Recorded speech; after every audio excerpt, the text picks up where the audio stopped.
Welcome to the latest edition of the Highland League Weekly Friday preview. This weekend, I think it's 7 Breedon Highland League games. A couple have been postponed because of SPFL Trust Trophy clashes, am I right? 7 games, correct. So guys, the main game is going to be Fraserburgh against Brora Rangers, and in terms of main games, they don't get much more obvious than this one, do they? Yeah, no, that's a makings of a great game. Should be, very entertaining one up at Belsley. Obviously, Brora go into it with a bit of an issue with Joe Mallon having suffered a ruptured Achilles. So I think Craig Campbell will be, working overtime to try and get a new goalkeeper in for that one. But it's a game that, you would think a pretty close one to call. Fraserburgh lost against Inverurie Locos at home recently, so they'll be looking to bounce back with a good performance at home after that one. But it should be a really good game, good one to have the cameras at. Dare I suggest a season-defining one this early? Feels it. So. It really feels it when you look at the league table. Fraserburgh can't afford to drop more points in this one, I don't think. I guess last time when Brora went to Fraserburgh at the start of last season, it was Stephen Mackay's last game in charge. So it's a game that's had big shocks, big ramifications before, but it should be a really interesting one to see how it goes on Saturday. Bankside Forest Mechanics is our secondary game this weekend. Interesting one. Deer, despite their slow start, I think we're now seeing the real kind of Bankside, aren't we? They're up to speed. Well, are. And I think they're unbeaten at home, as you would expect. They're going to be strong at Spain Park, and I feel as if there's a bit of momentum now starting to build with Jamie Watt's team there. The opposite seems to be happening at Forest. They've sort of gone off the boil the last couple of games, a bit inconsistent, and obviously the disappointment of the Scottish Cup exit last weekend. So they're the team I think it's got it all to prove coming to Aberdeen this weekend. Well, that's what I was going to say. I mean, they're pretty close to each other in the table, but if nothing else, Steve McDonald will be wanting to see a performance after the Scottish Cup last weekend. Yeah, 100%. They're an unpredictable side because they've had some good results this season, but I thought Glasgow University at home, really expected Forest to get through that one. I thought that was should have been a reasonably favourable tie, but unfortunately for Forest, they weren't able to get through that one. So yeah, they'll be looking to bounce back, but Spain Park's a difficult place, and Bankside, a couple of 8-0 wins already this season, so got so much firepower, it's going to be a tough place for them to go and get a result. Clattencullen for Martin United, interesting one. It is, again, inconsistent clash, I would say. And for Martin, as we've talked a few times already this season, are a stronger, more resilient team. They'll be fancying their chances. Is having North of Scotland Cup final spots up for grabs? Is that an incentive for players, or will that be a bit of a distraction maybe? Well, the same for Martin, won't it? They've got the Shire Cup next week. Yeah, well, both teams go into it with kind of something to, like, one thing on their mind as well. But you'd think that perhaps that might bring an extra bit out of both teams. I think for Martin won 1-0 when they met up there last season. So I'd expect another tight game. Yeah. The classic where you look at the fixture and you go, oh, why are we not covering that one? Lossiemouth. Huntly, Lossiemouth, I think it's safe to say they've impressed us this season. Huntly, maybe not so much, had a poor start to the campaign. The Scottish Cup, they were looking for a sort of tonic to kickstart their season, didn't get it, suffered a heavy 6-0 loss to Pollock down the road. Can they find something in this one? If you're looking for a Scottish Cup pick-me-up at Huntly, you couldn't have gone any worse, I think. After going to Pollock, it was a bad night, a real bad night for them. The contrast again, with Lossiemouth, pushed Buckie, a very good Buckie team all the way, very unlucky not to take it to extra time. Lossiemouth are just on to the next one and feeling as if, we've got a chance here today, and so they should. And you'd have to fancy Lossiemouth against Huntly the way the two teams are in terms of their form at the minute. Yeah, you'd have to say that Lossie start as favourites, and they felt aggrieved not to take anything, to at least force that game against Buckie into extra time. Huntly, struggling for consistency. and that was a sore one for them last week. And there was the whole situation with the game not being screened on television as well. But a good way for them to get back would be to bounce back with a victory. Yeah, well, Lossmouth, I just keep seeing every time I look at a Lossmouth report, it's the Archibald brothers doing something. Strathspey against Inverurie Local Works. Strathspey, again, another team, disappointing result in the Scottish Cup. Locals had a disappointing result as well, but Strathspey, at this point in the season, they're the team that's at risk, I suppose, of getting cut adrift, isn't it, at the bottom of the table? You feel like a broken record talking about Strathspey, and they've got to stop conceding the number of goals. It's just, they're just killing their own chances of getting something out of a game with the amount of goals they're giving away.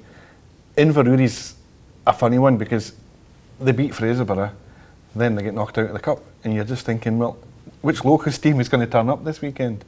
Locals should win this game, but by the same token, it wouldn't surprise me if Strathspey get off the mark. It's been that unpredictable. No, we were praising Locals for how ruthless they were at Rothes earlier in the season when we filmed that game, but I was speaking to somebody earlier in the week who was saying that he fears that maybe Locals don't quite have enough in forward areas, or enough in terms of out-and-out strikers. They've got Gary Wood, but Gary Wood maybe sometimes is more a player that can set up goals and create goals, or create situations for goals to come from rather than score. He's the guy who gets runners off him. Yeah, he's the focal point. He brings others in.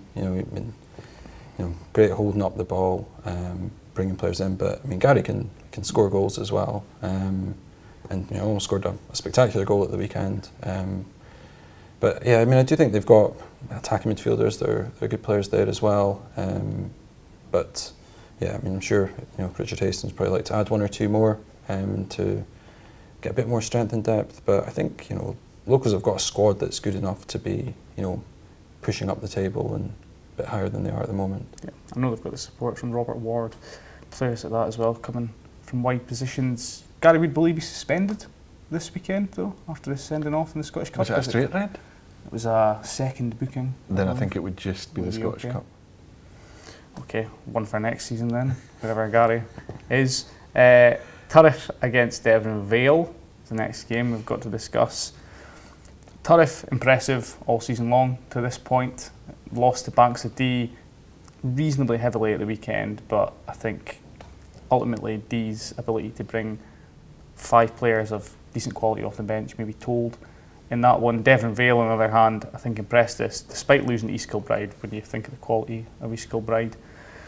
Turriff probably favourites, but it's a tricky one. I would say this is the toughest game of the card to predict. I think. Yeah, I think so. Yeah, I think it's the toughest one. Yeah, not too sure which way that one would go. Turriff have impressed in places, and Vale as well. Pushed quite a decent East Kilbride side last week, and though it finished 4-2, it wasn't really a 4-2 game. So yeah, I think this is a tricky one to call, and I wouldn't be surprised if it ended in a draw. The funny part is last year Turriff were toiling. It was a new, younger group that had some hard lessons. Yet when they played Vale, I think they turned them over big time in the 2 league meetings. So it'll be interesting to see if there's any lingering effect of that as the 2 teams go head to head again, because it is a stronger Turriff team now that's facing Devon Vale. But I'm sure the Bamfors won't have forgotten those sore ones last season. I think Turriff have definitely shown so far that they can be consistent. They haven't just done it in fits and starts.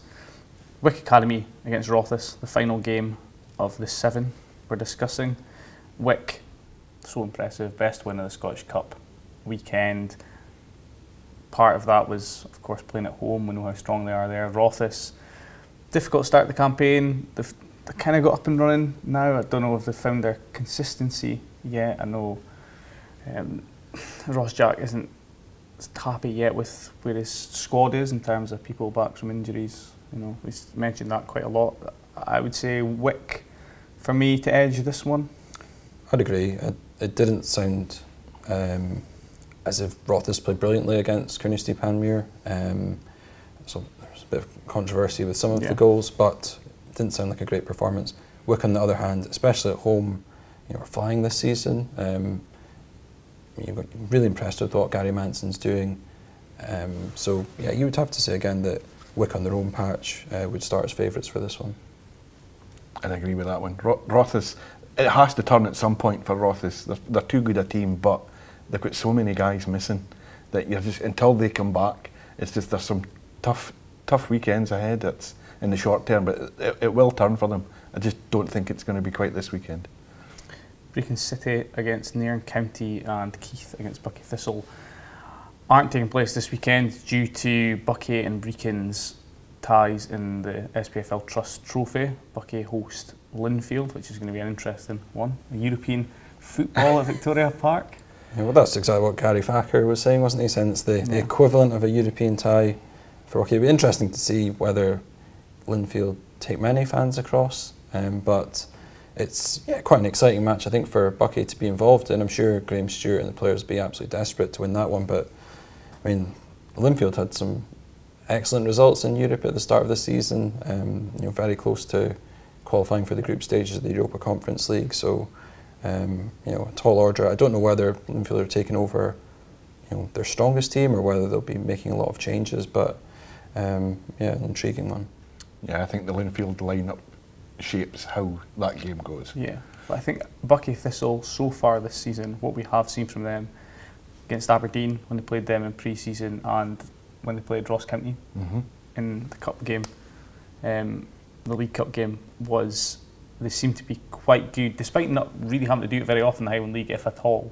They seem to be quite good that when they've got to sort of hold their shape and be compact, they seem to be able to do that quite well. So I'd imagine it'd be tight, no matter what. I think as well, one of the things that you always get with Buckie teams is a lot of industry, a lot of hard work. So they work hard when they've got the ball, but they also work really hard without the ball. So going up against a team that is superior to them in terms of possession, I guess can suit them as well. I mean, understandable to work hard, given that we heard on Monday that Kel McLeod gets in trouble for smiling in training. Cally Thistle, Brechin City, that's an interesting one for me, because Cally Thistle the championship team, Billy Dodd's already spoken about wanting to play some of the fringe players that maybe aren't getting a game so far in league business, but Brechin, the way they've started and how good they've looked, 7 wins out of 7 in the Highland League so far, be interested to see how they can fare in that game. Brechin don't score a lot, but defensively they're very good, and that defensive qualities are going to be tested to the full by Inverness, I feel. The other side of that is, having said that Brechin don't score a lot, if a chance comes their way, they've got to take it. Got to take it at Caledonian Stadium, or else it's a home win for me. Yeah, I mean, Cally is obviously going to it after an excellent 3-2 win at Dundee, but I mean, last season with the SPFL Trust Trophy, Billy Dodds was taking a bit of a step back from it. He was letting Scott Kelleher take the team and shuffling the pack, bringing in a few young players, giving fringe players that needed game time. So I imagine it might be a similar case this weekend. But yeah, I mean, Brechin on their day would have enough to trouble Cally Thistle, I'm sure. Okay, well, that's this weekend's Highland League action covered. As I said, we will be back on Monday with a regular episode of Highland League Weekly. Main game highlights from Fraserburgh against Borough Rangers, reaction from that one as well as secondary highlights from Banks of D against Forest Mechanics. So we'll see you at 7 PM on the Press and Journal website on Monday.